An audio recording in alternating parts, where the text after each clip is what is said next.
So last time, you guys fought the trio from the Iron Sun Company. It's been about 3 weeks since you guys left the town of Alaron, or the kingdom capital of Alaron. Paelius, you've been having these visions as you meditate. You're sitting on a glowing surface, and you feel this, like, overflowing amount of warmth around you. And sort of these soft flames are like licking and brushing around you and on your skin and stuff, but it's not burning you. And you realize that, you know, in this vision, you are meditating on the sun itself. The marking on your left shoulder is a circle surrounded by like triangles. The entire thing basically disappears, save for the big circle in the middle. And in the sunlight, the first triangle on the top seems to glow. And you gain an ability that gives you basically a +1 on con saves in direct sunlight, and you also get the ability to use the cantrip Firebolt once per day. It's warm to the touch and no longer stings like a burn. Other than that, you guys have been riding for, 3 weeks now. You're getting to an area that seems a bit more stormy than other areas. The cloud coverage is a little more intense around here. The ground looks almost sullen and forsaken, but that could just be the fact that it's so dark out, and the foliage itself is sort of grayer in tones. Mistakably dead-looking trees with, like, darker barks. And you arrive, or your cart seems to be moving towards a small building in the distance. And as you make your way closer, as the cart makes its way closer, you guys realize that this is a castle, a very large castle, actually, a very beautifully old Gothic castle. This might predate the Empire by some 100 years. As you make your way closer, you pass by what looks like a smaller patch of condensed forest off to the left area, directly in front of the castle, but not enough to block your road up there. As you're driving, it's kind of on this sort of a hill of sorts, and you arrive, and the drawbridge is still up, so it hasn't been lowered for people to get in, and the cart just stops in front. The spooky castle. Wait, it drops off at a spooky castle? Yeah, it just stopped in front of this castle. Oh man, Jimothy is spooked. A Great Dane comes randomly running out of the woods to join your party. He's a plains he's a plains halfling, he hasn't seen rocks before. He's not a spooky castle halfling? There's actually that might be a reason. There's a halfling saying, falling rocks crush curious men. And it's basically told to children to, like, be careful and not to just, like, start climbing into, like, small crevices and things like that. 'Cause does it also have a second half that completely changes the meaning, like curiosity killed the cat but satisfaction brought it back? Or is it just that bit? No, it's just that bit. Okay. Falling rocks are actually the halfling's boogeyman. Oh, God! Just googly eyes on a boulder. Not even a boulder, a slightly larger rock, because you need a boulder to crush a man. Oh, I can't wait to prank Jimothy with that later. That's true. Also calling it right now, there's going to be the villain is going to be in a mask, and he's trying to, like, buy up land for cheap so he can scare everyone away, and he can start a ski resort. That's a very good guess. I'm gonna give you props for that, but I mean, good guess. All right, episode's over. We did it. Yeah, that's it. He figured out the whole thing. We figured it out. Back in the cart, everyone. Is everyone staying in the cart, or is anyone getting out to look around, that sort of thing? Orgoloth's probably pretty excited. Be like, hell yeah, this is my kind of... Ooh, spooky, perfect. Jimothy will go along, but he's spooked. Just like, I'm just gonna be like, narratively spooked, not mechanically spooked, because mechanically spooked sucks. I'm so glad I have this sunlight bonus for this spooky castle. So you guys are trusting the cart on this one, except for Paelius. Oh no, I was the first one hopping out. The cart's never been wrong so far, I feel like. Yeah, let's go. I guess just roll perception on the castle. I feel like that's probably something we should have done immediately. Sure. Well, I got an 8. I got a 10. Well, even with those scores, you are able to notice that off to the left appears to be a large rope with a sort of a tied knot bell end that seems to lead up into one of the pillars of the drawbridge and then across into the castle. I climb it immediately. Okay, roll strength for me. Strength or athletics? You know what? Do either. Athletics. Oh, nat fucking 1. God damn it. I have like a 5 bonus to that, and I rolled a nat 1. So Orgoloth decides, my opportunity to explore! And he jumps from the cart and he slams into the pillar. Take 2 damage. No, that's fair. I mean... Isn't this like the second time that you've like... Nat 1 in athletics check? Yeah. out of a cart and then just... Yeah, you're right. It's the exact same thing. Holy crap. It's almost a habit at this point. Paelius is going to try to climb that now. Okay. Okay. Paelius gets a 17 on this. Okay, so you reach and you grab the rope, and as you're about to start climbing it, you realize that this is not a climbing rope, because as you tug on it, you hear a soft bell sound, like a... And climbing it might not be the best idea. You might cause more damage to yourself and to this device. You can hear almost echoey footsteps, and just a soft voice going, humming, ringing out from the castle itself, as the clicking of gears and mechanics start whirring, and the drawbridge kind of slams down, making a path to the cart, which then just starts rolling forward, as if nothing has changed. So Jimothy is in the cart, Orgoloth is on the floor, next to a standing Paelius. You guys are watching this cart basically roll away. Well, I'm super fast. I'm just going to run and jump onto it. I mean, it's going very slow, but I do appreciate your eagerness. Orgoloths is going to be like, too slow, cart, and then just run ahead into the darkness. Okay, so yeah, I guess I'll just stay in the cart and just... Actually, I'd like to get in the front of the cart so I know what's coming. Okay, so you just shift up to the front of the cart out of curiosity, just like, oh, where are we going? As you see a man standing there in what looks like sort of fancier clothing, like a black outfit with a button-down shirt and a little bow tie of sorts. As the cart makes its way up with Paelius inside and Orgoloth running ahead, so the tall, sullen figure that stands above you. He's not like taller than, say, Orgoloth, but he's on the taller side of the spectrum.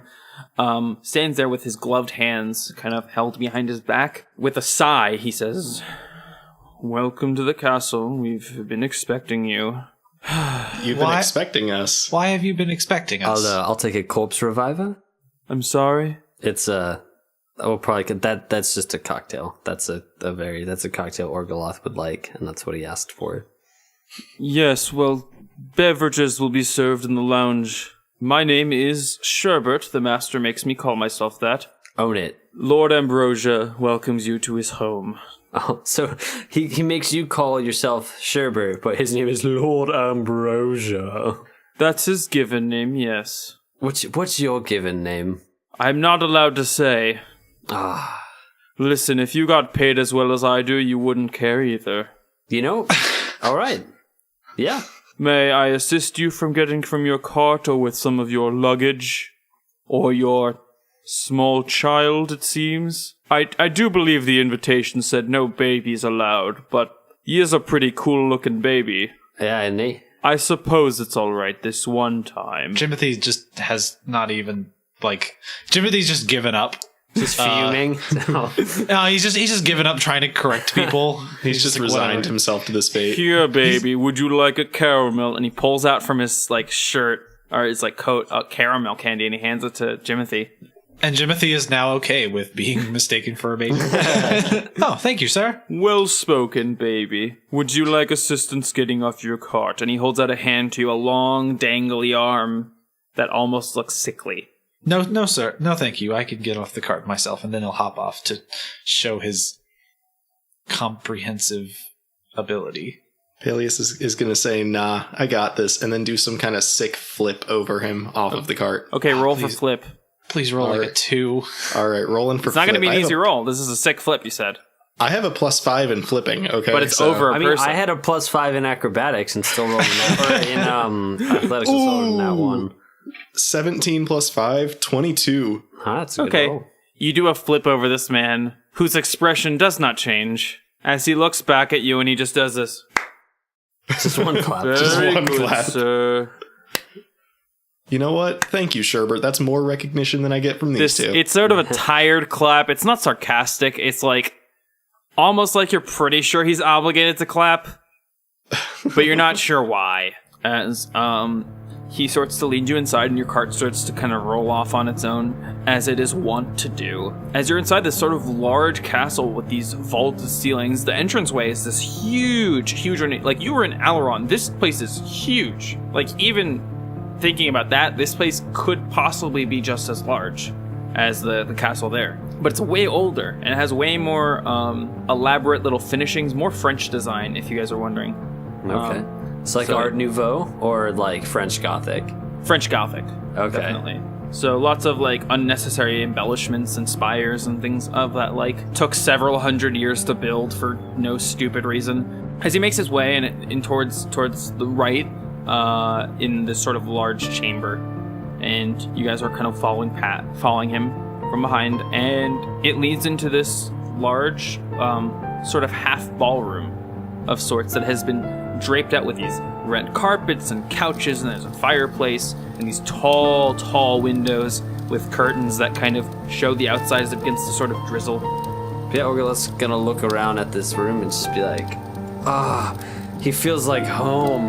Yeah, it's very lovely. Yeah, Orgoloth would remind you a lot of your homely mansion, your underground manor. And it sort of has this sort of like, and for you, Jimothy, it kind of gives this sort of earthly hobbit hole vibe that kind of feels familiar, but not something that you can definitely pinpoint, but it does feel somewhat recognizable in its warmth and its color scheme. Wait, I thought you said that this was like a big Gothic fancy castle. That's why it's uncanny. Right, but I was also saying that this room has a lot of red drapery and carpets and furniture and a fireplace. It's very rustic, much like a halfling's home might be. Yeah, this specific half ballroom. Yeah, and if you look up, you can once again see that the ceilings are enormously tall, like concerningly high up, and you cannot imagine how one would go about cleaning those higher places, but these sort of people probably have their solutions. So Orgoloth's gonna look at the ceiling, and assuming it's gonna echo, and be like, "Echo!" And then he's gonna say, "I'm an idiot!" And then the echo's gonna come back. You're an idiot! So you do this. As the mild chatter in the room kind of ceases, and they look at the three of you, the only tone now is the sort of licking and clicking of a fireplace and snapping of wood in it. What look like other guests to this dinner you've been told about. There are three different ladies who are not sitting together. One seems to be occupied by the fireplace, another at the window. One sitting on a small writing desk of sorts and just reading a book. There are four males in the room that you can see. Two of them look like they are sort of rich and wealthier types. One has sort of a velvet shirt on with a cashmere coat on top of it and a neckerchief. There is a sort of a younger male standing next to him, just standing intently, holding what looks like a small record book. Off next, talking to the person that's standing at the window, is a man who looks like is wearing a safari outfit. And sitting by the fireplace, just kind of warming his hands, is a very familiar-looking old man who's bald and is wearing a large cloak. Oh, man! Crossbone! As he turns around and looks at you, "Hello, travelers!" Hey! Ah! Crossbone, is this your castle? No! It's nice! Hello! Fancy meeting you here. Yeah, it is a bit fancy, isn't it? Yes. I was sitting by the fireplace, and all the other people are just kind of staying there. If you guys want, you can go talk to him or the other guests. The man who escorted you in Sherbert is going to look at you guys and go, "Yes, well, I have other duties to attend to before the meal can commence, so please socialize and help yourself to the bar. I will be here at the ring of a bell," and he points to a small bell sitting on a tiny stand near the entranceway. And off on the right wall, so the wall that's opposite of the fireplace, is a full bar. Sick. That the safariist seems to be walking towards. And he kind of gives you guys a bow before asking, "Do you need anything in particular at this very moment that I can assist you with?" Orgoloth's gonna go and make his own drink, so... You know, Sherbert, I'm just curious, who owns this castle? Lord Ambrosia. Oh, right. You told me that. Are we going to meet Lord Ambrosia at some point, or are we just... Yes, he is currently helping take care of the meal planning. Oh, okay. Is he gonna mysteriously die and we have to figure out who done it?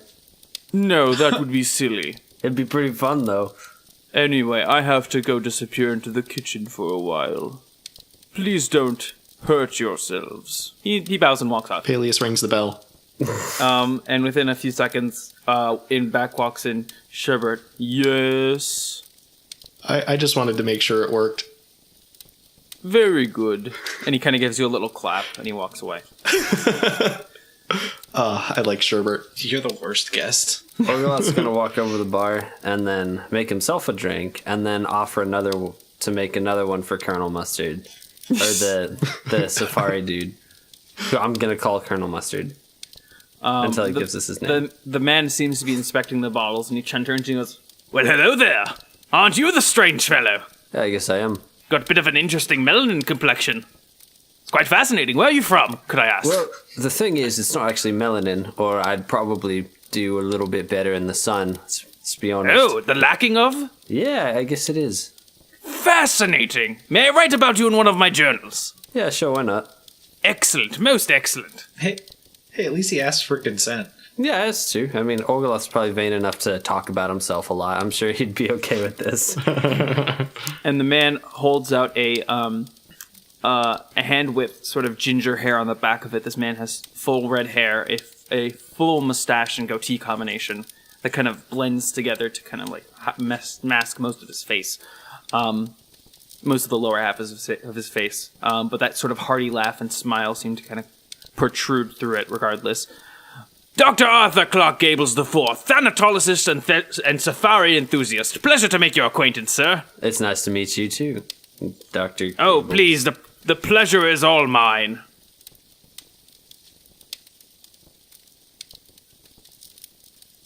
Well, this is awkward. Anyway, I'm going to go back to making a drink. Would you care for one? I'll take a yes. corpse reviver. I don't know what that is, but I'm going to make you a scotch. Is that all right? Good. And he makes you a scotch. That's fine, too. How do you make a scotch? That's not even a cocktail. I'll take a not scotch. All right, I'll make Jimothy, gin le blanc control, and some lemon juice. Bam. There's your corpse reviver. Corpse reviver sounds actually quite interesting to me as a thanatologist. What, may I ask, is a corpse reviver? Oh, it's gin le blanc control and lemon juice. But what is a thanatologist? Oh wait, I think I got this one. Is it someone who studies death? Yes, my boy. Very good. Here, have a candy. And he hands you a little peppermint. Dude, fucking Jimothy is rolling in candy this session. It's like I'm getting the impression that it's like when you're in like elementary school and you answer a question right and your teacher gives you candy. Like that's what we're supposed to be visualizing. Yes. Your teachers were giving you candy? So like I'd never heard the word thanatologist before, but then I was like, wait, Thanatos is the god of death. So that's probably where it comes from. There you go, using your context clues. I would usually make you roll for that, but you are a member of the clergy, so you should know that. I mean, also real life. Also, like I pieced it together with my actual brain. Yeah, but out of character knowledge is not something you should be using. Yeah, That's true. Like, does Orgoloth get to automatically be like a classically trained pianist or whatever? Like, no. Is everyone in this room just kind of like drinking a little bit? Some people are drinking. Some people just seem to be kind of enjoying themselves. The woman at the fireplace seems to be talking to Krasbone. You can kind of hear us, chuckles. Are any of the people sitting alone? There is the man sitting on the couch next to the younger male standing, and there is the woman sitting by herself at the window. There's also someone at a writing desk I mentioned earlier, and then someone a woman at the fireplace with Krasbone. Orgoloth's gonna walk over to the one at the writing desk and just kind of like try and sneak up and then write in his ear, just what you writing? Oh my god! So the worst person. She covers her book. She like turns it and closes it, and she looks at you and she says, "Documents. Can I help you with something, or do you just like to sneak up on people?" It's a little bit of both. I mean, I definitely like to sneak up on people, but I'm just trying to drive the plot forward, you know. Mm-hmm. And you say that to her, but in which she appreciates it as an author. Well, she's like a document writer or something, like a notary or some shit. Probably not like a... You could ask. Or maybe... Well, I did ask what she was writing. Oh, Jimothy walks over. He's like, I apologize for my friend. He could be rather abrasive at times. Oh, well, thank you, small child. But you shouldn't be having to apologize to your friend. And it's fine. I was just a bit caught off guard. These sort of documents take a lot of time. You know, legal work is... Oh, I am a legal consultant. That's, my profession. That's why I was working on things, even with vacation days, you really can't get out of the office ever. I'm sorry, how do you guys know Lord Ambrosia? We don't. Oh, we go way back. Okay, roll persuasion or deception for me. 19 with proficiencies. Or with Okay, modifiers. I mean you're here, so she probably she just thinks, oh, since he was younger or something. Or Well, since I was younger. well, first time here. I haven't seen you since out of one of his previous dinners. Yeah, it's been a while. I have not yet attended one of his dinner parties. I wasn't old enough. Ah, yes. Unlike this baby. So I guess you were trying to avoid having someone else dealing with a similar fate. Yeah, it is a bit of a protest. That's age discriminant policies. Well, I mean, there's alcohol here. I don't think a child would really enjoy it, but, This baby can hold his drink. I'm literally chugging like a drink right now. Okay, roll alcohol for me.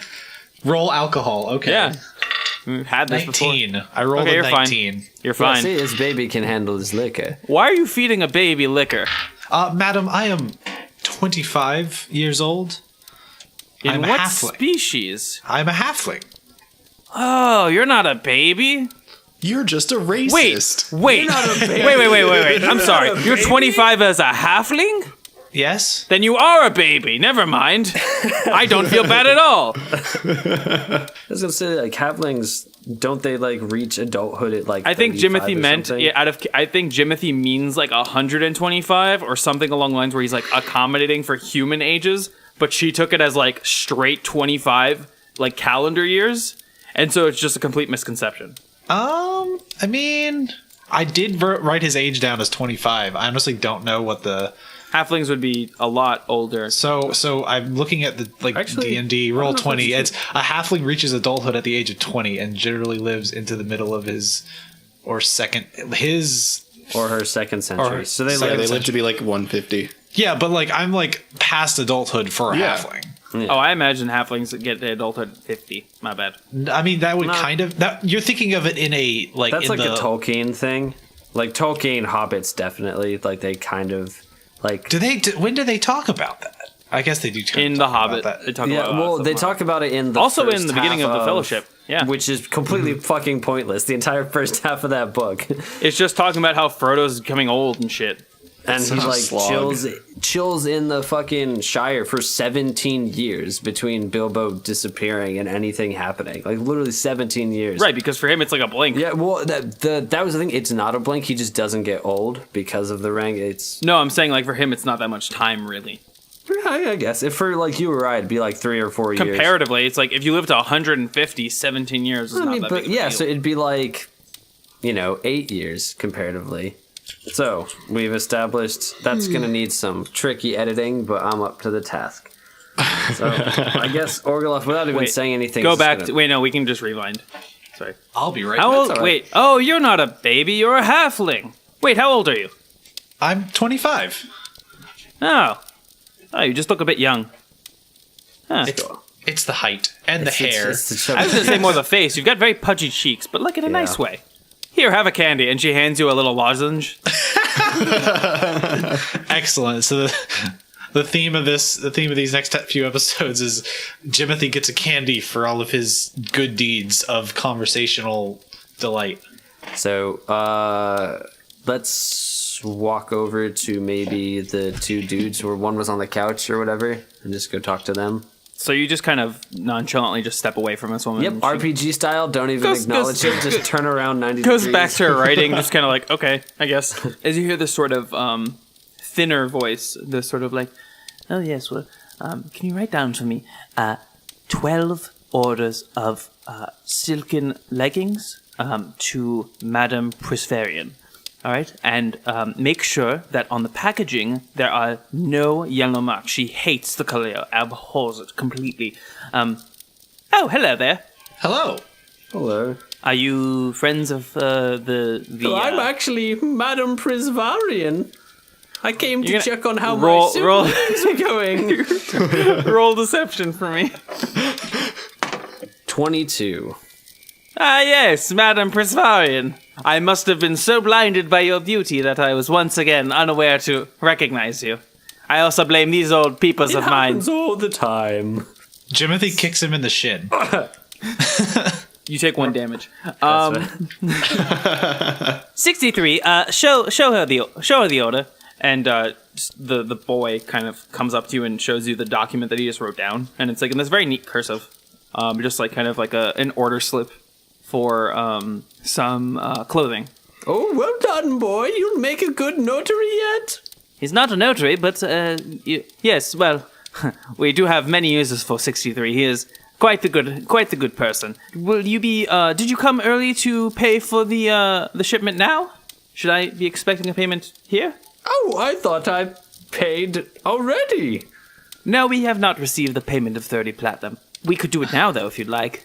No, we have to find out what happened to the 30 platinum I sent. Well, we never received it, so...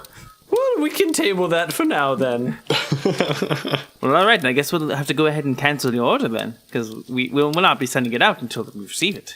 Oh, no, I won't receive my clothes that I totally ordered myself.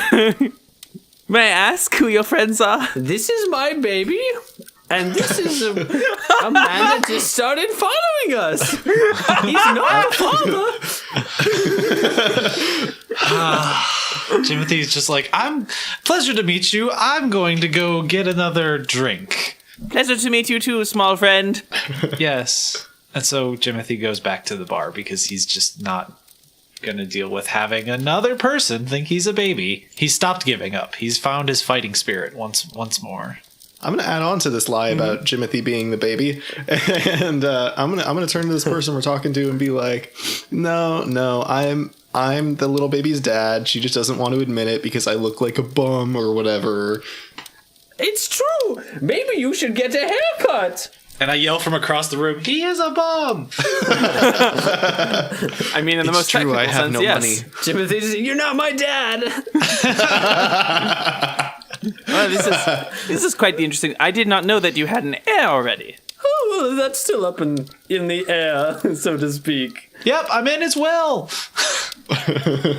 I don't... Wait, his will? I'm confused. Whatever! Why are you shouting? He's over at the bar. Dear boy, if you're going to be part of the conversation, come over here. Oh, my little boy needs his drink. I put too much rum in his bottle growing up, and now he needs it just to calm the shakes. Oh my. You've been feeding your baby alcohol? You do realize that is terrible for its development. Well, it's been working. That's why he's so short. He's actually 9. Oh dear me. I may rethink our business relationship if you pardon me. I have to go. 63, and I have. Only God can judge me. And the man kind of gets up from the couch in sort of a hurry and walks away. I cannot wait to meet this person whose name we just dragged through the mud. And whose order of 12 silk leggings we just canceled. Or I'll take responsibility for this. I suppose we should talk to the Bone Mancer. Wasn't in character, can't hear it. Without missing a beat, I guess we'll just another 90-degree turn, walk straight for Krasbone and whoever he was talking to. And so when you take bone meal and you scatter in the earth, it actually works as a very effective form of fertilizer. I see. That's it. That's very interesting, the woman says, and she returns back to her knitting, sort of kind of timidly, as Krasbone looks at the fire. He's like, yeah. Krasbone, my boy. Hello! Who's your friend? Oh! What is your name? My name is, Mabel Emmeline. Hello, Mabel. Hello, travelers. Nice to meet you, Mabel. Jimothy walks back over. Krasbone, what business do you have at the castle? Ah! Well, I was invited here for a dinner party. Oh. I'll be honest, I don't remember if I ever got your names. I'll be honest with Krasbone. Probably because he's good at deception checks. Probably, but also because I have nothing wrong with Krasbone. I trust him. Yeah? My name is Jimothy Horan, cleric of Talos. Hello, Jimothy. I like your haircut. Thank you. It's very tall. Yes. Ah. Do the other two have names, or are you all called Jimothy? That would be amazing, actually. The three of you, all named Jimothy, traveling around like a band. In real life, Zumba was invented by 3 men all named Alfonso. That's fucking amazing. If we were all named guys, if we were all named Jimothy and went around like a band, we could be the Jim Jams. We could be the Jim. Oh. We already talked about that being the band name last week. Oh, did we? Yeah. Yes, Crasbone. My name is also Jimothy. Roll deception for me. Yes. 13. That doesn't sound like your name, but... Aw. I'm going to say, my name is Orgoloth, his name is Jimothy, and we're the OJs. Can you roll deception for me? I'll just say I'm just kidding. I don't need to lie to Crasbone. I'll say, I'm just kidding, Crasbone. That's Paelius. Oh, hello, Paelius. I like it. Lots of vowels and letters. So many interesting places to put them. Like bones. So few bones. So few bones. Anyway, pleasure to meet you, Orgoloth. Oh, it's nice to get properly acquainted with you too, Crasbone. I know we've known your name for quite some time, but yes, when we both exchange information, it feels official. Quite. Did you receive the letter? In keeping with the theme of being honest with Crasbone, I'll be honest, Crasbone. We didn't, actually. Oh. Well, it's a good thing you arrived anyway. Yeah, we just kind of ended up here. Well, I'm sure you're excited to meet the famous host. That we've definitely heard of. Mr. Ambrosia. I could take him or leave him. I don't know why you said it like that, but it was funny. I thought that's how it was pronounced. No, it's Ambrosia. Yeah, Ambrosia. Why are you saying it like that? Are you pooping? It sounds like you're pooping. That's his name. I don't think you're supposed to say it while you're pooping. I mean, you can, but I don't think you should. I don't. Jimothy and Paelius, but do I sound weird? I just when I say Ambrosia. I mean, that's just his name. I mean, I don't know if that's how it's pronounced, but also I don't know what kind of noises Crasbone makes while pooping. I'm a little concerned about that.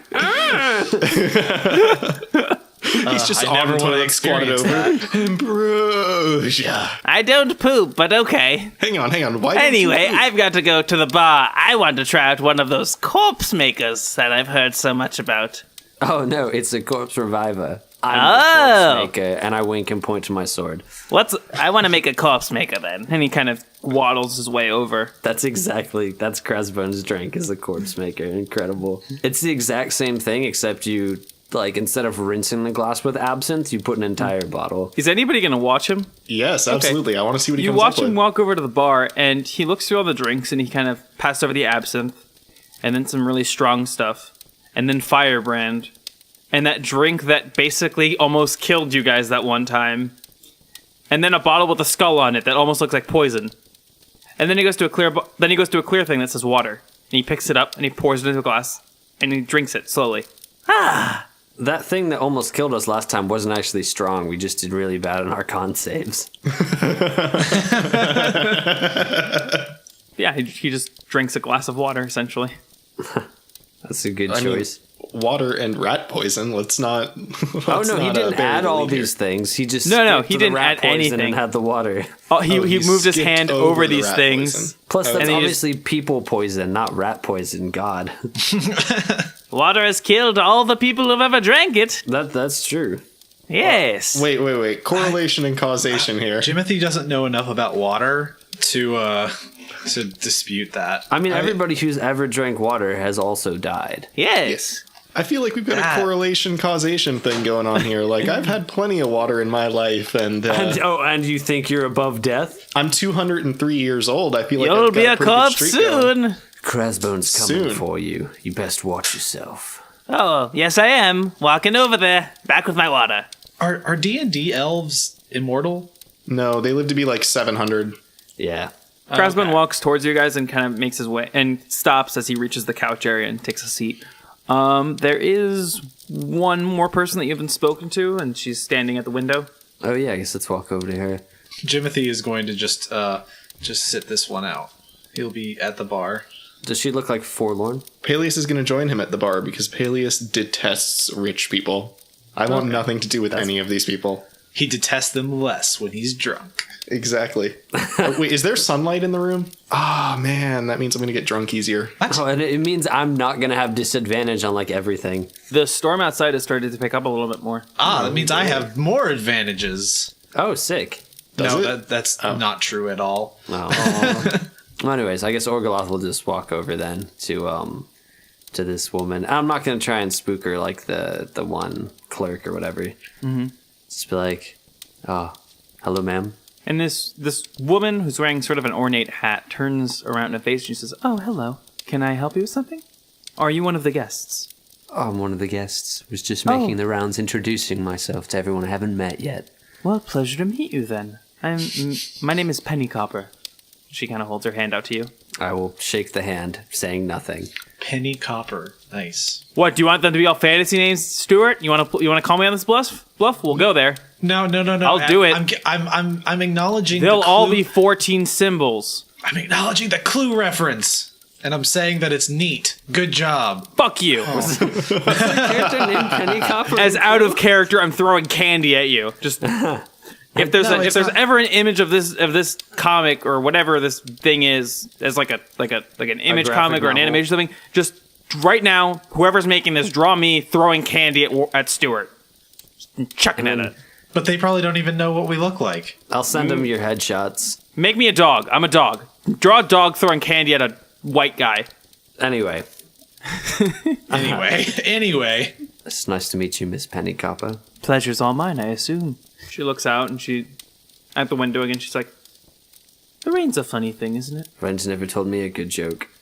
And then she's just like, okay. No, she laughs and she says, "Cute." Orgoloth looks pleased with himself. But I mean that sometimes it does so much harm, but other times it does so much good.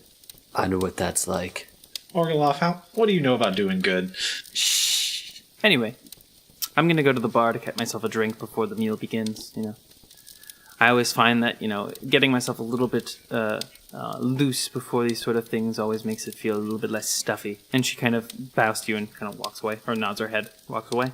And then I guess I'll walk over and join Paelius and Jimothy. And as you all get yourself a drink, after a brief period, you hear the sound of a large bell again. Just like as standing in the entranceway is once again Sherbert.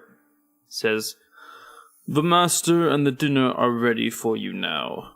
Please follow me to the dining room." Follow him, I guess. As you make your way into a large dining hall with a table that honestly could not have been made out of less than 3 full trees with the amount of wood on it. It's insanely huge.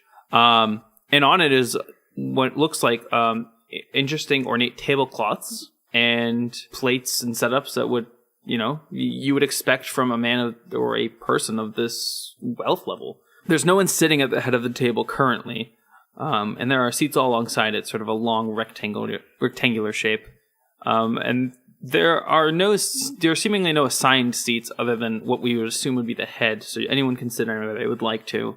Orgoloth is going to go and just sit right at the head of the table. As you kind of make your way over to it and pull up the chair, Sherbert kind of stops you and pushes it back and says, "Please do not sit there. That is Lord Ambrosia's seat." I wouldn't want to take Lord Ambrosia's seat, so... And then I guess I'll just go and... Are Paelius and Jimothy sitting next to each other, or...? Yeah, sure. I would I'm imagine. going to sit just opposite them, like... It lined up, but on the other side of the table, so I'm like looking at them to get another perspective when shit goes down. Crasbone's gonna sit right next to the head of the table, to the seat to the right. Next to him is gonna be sitting Preston and 63, and across from them you will have Clark Gables, Arthur Clark Gables, sitting at the head left of the table, with Vivian and Penny Copper next. And you are kind of in the mix there, so probably between... actually, let me think about this. That would probably put Orgoloth right next to Crasbone, Jimothy across from Orgoloth, and Paelius to the left of him, so they kind of all fill in wherever they are other than that.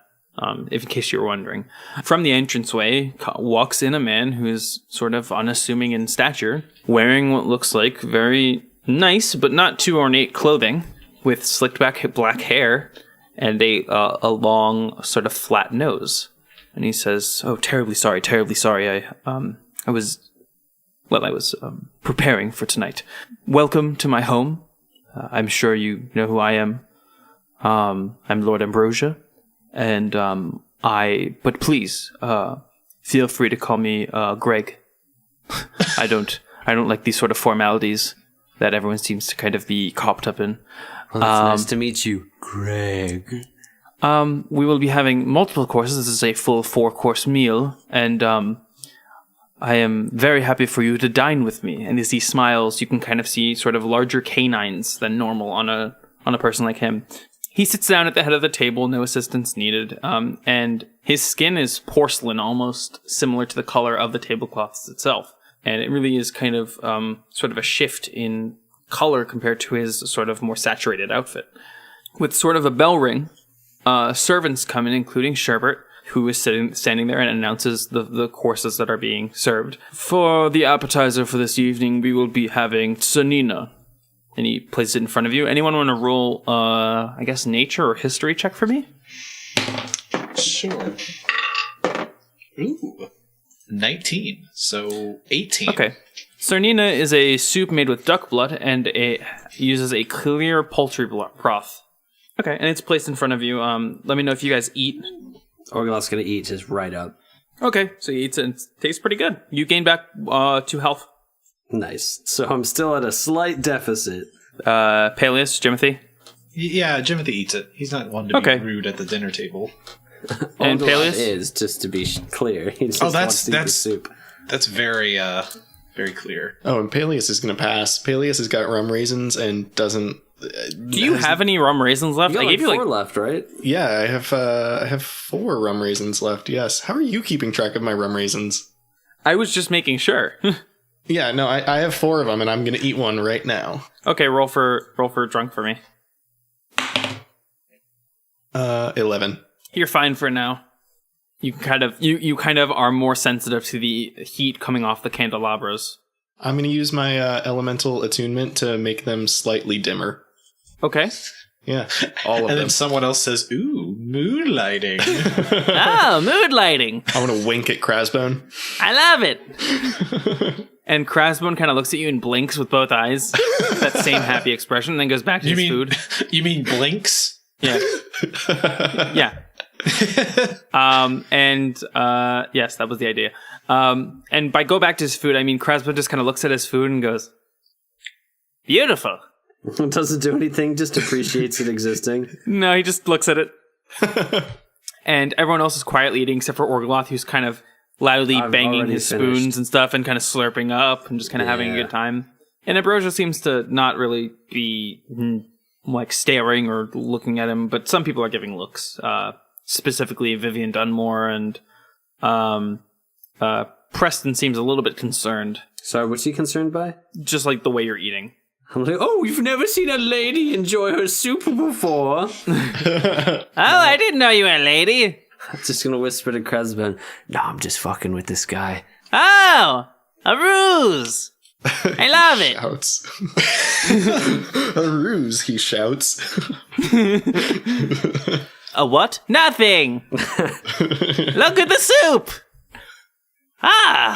As everyone sort of finishes their meals, people that are eating, in fact, finish their meals as, Crasbone and Paelius' dishes are taken away, completely untouched. Within moments, the chefs come back in, or the servants come back in, holding what looks like sausages and potatoes.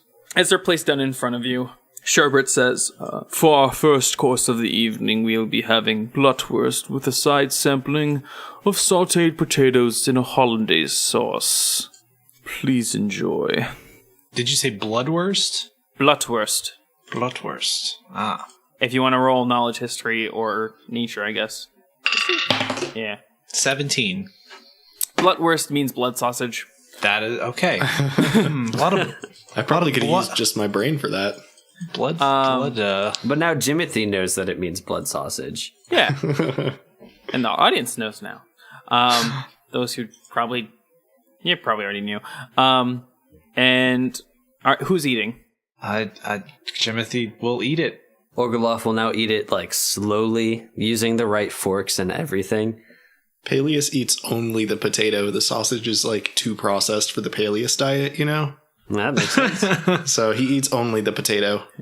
Homemade is too processed? I mean, okay. Like the concept of a blood sausage, just Yeah, a gotcha. sausage. I was instead just of confused. a I was like, slab of that meat. seems like really... Like, I get it if it's coming out of a factory, but like... Like, I get what you mean. This isn't the paleo diet. This is the Paelius diet. True, and we've already talked out of session the idea that like Paelius is like super unhealthy as a result. He's emaciated.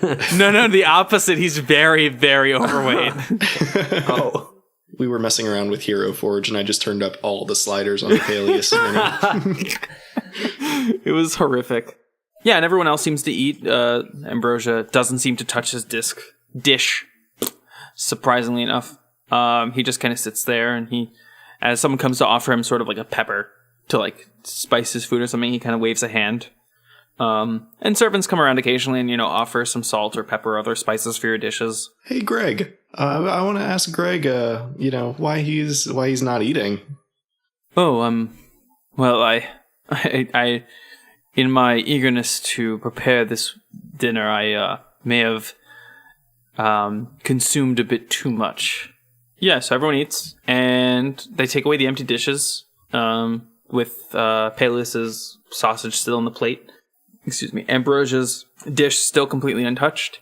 Jimothy, I don't remember. Did you end up just like finishing your plate? Did you not touch it? What was there to do?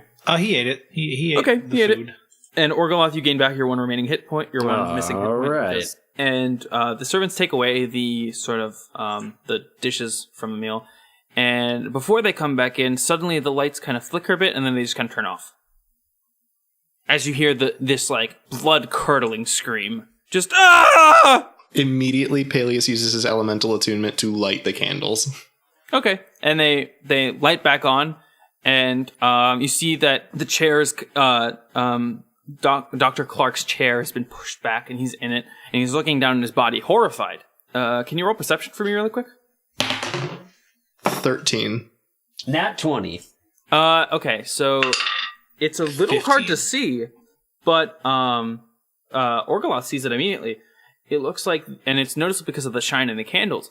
On his beige safari outfit, someone has spilt hollandaise sauce. He's like, no! My favorite dining outfit! Great use of a nat 20. And he stands up and he's like, oh, I'm so sorry, I must go change. And he kind of storms out.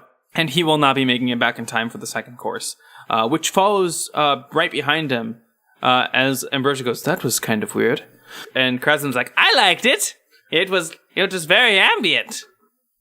I don't know what that word means. Yeah, as the food is placed down in apparent. front of him and everyone, Sherbert is standing there again and he announces that this is called the Sinvin's roast, and it looks like to be some sort of vegetable medley in like a red sauce. Does anyone want to roll history for me or something? If it's history, I rolled an 18. I rolled a 19. Okay, Sinvin's roast is a full-bodied vegetable hearth made with cabbage, mushroom, shredded truffle, parsley, and glazed in a honey artichoke cream sitting in a shallow pool of beet juice that has been That actually sounds lovely. which has been desugared, so it actually looks more clear, but also sort of a truer red tint. And are any of you eating it? Yep. Oh, yeah, Okay. this looks delicious to Paelius. Hang on a second. Wait, never mind. Yeah, I'll eat it. Are you wondering if the name Sinvin has come up somewhere else? Sure. Yeah. It is I don't not. think it's come up in our campaign yet. It has not come up in this campaign. Oh, okay. And so you guys eat it, and it looks like Maybell is not eating, nor does Lord Ambrosia, and it doesn't seem that Servant 63 is eating either. And when food is offered to him by Preston, he kind of shrugs it away, and he pats his stomach. It looks like he's eating too much. Which one of these three is closest to Orgoloth? Maybell. Maybell, you gonna finish that? Oh no, I'm totally stuffed. Orgoloth eats that one as well. Oh, I guess go ahead. Waste not, want not, I suppose. This isn't a black tie event or anything. Sure, just grab other people's food. I mean, I'm not wearing a black tie. I'm wearing splint, so whatever. I don't see anyone wearing a black tie in here. Yeah, we actually got outfit descriptions. A lot of people are dressed nicely. Oh, well, Not us. Definitely not us, yeah. Well, you're wearing like nice dark armor, and That's true. I mean, Paelius is wearing monk robes, so he does look like a bum. These are the same robes I was wearing in the woods. Jimothy for looks 5 like a years. normal person because of the cloak that he's wearing. He looks like a normal person if that normal person was a baby. The servants come back in, they take all the dishes, and they walk out. And as they walk out, walks in Arthur Clark, Dr. Clark, who sits back down, and he's like, terribly sorry. And he sits down in between Orgoloth and Mabel again, where he was earlier. After a few moments, Ambrosius says, I hope that everyone has made room for dessert. We are having one of my favorites tonight, although sadly, once again, I did maybe savor it a bit too early. Please enjoy. And he kind of rings a bell, and in come the servants with what looks to be blood pudding. And they put it down in front of all of you. Orgoloth eats up. Jimothy will eat it. Yeah, Jimothy will eat it. Okay, Jimothy is taken aback a little bit by the sheer volume of blood that has been served to him. Yeah, I meant to bring that up. Hey, Greg, again, what's up with all the blood? Oh, it's just family recipes. It's called aesthetic. You rube. I'm also not going to eat this blood pudding at all. Okay. Orgoloth's going to ask Paelius for his blood pudding. Yeah, go for it. Eat it. Yeah, but other than that, the servants come in, pick up your dishes, and Ambrose says, I'm afraid I must retire for the evening, but feel free to sit in the lounge for an hour or two before returning to your rooms. And he kind of gives a little bow after standing up and makes his way out of the room. Oh, okay. Well, That was a delicious and entirely non-suspicious meal. Yeah, absolutely. I've never been less suspicious of a meal ever. Are you guys going to talk to him, or are you going to go back to your rooms? Go back to Orgoloth's fine with going back to his room, but... Yeah, Paelius is going to go back to his room, too. He doesn't really care about any of these people. All right. So Sherbert comes back, and he happily guides you to your room. You're all sharing one room, but it is very large. The beds seem a lot nicer than what you are expected to in these sort of situations. You really haven't slept in queen-sized beds probably ever, but it is a welcome change from like sleeping on the cart and taking shifts, sharing the cushion on the cart. Outside your window, you can see the storm is beginning to rage as the clouds start to move away, and it looks like a full moon's out tonight. And in the distance, you think you can hear the howl of a wild beast.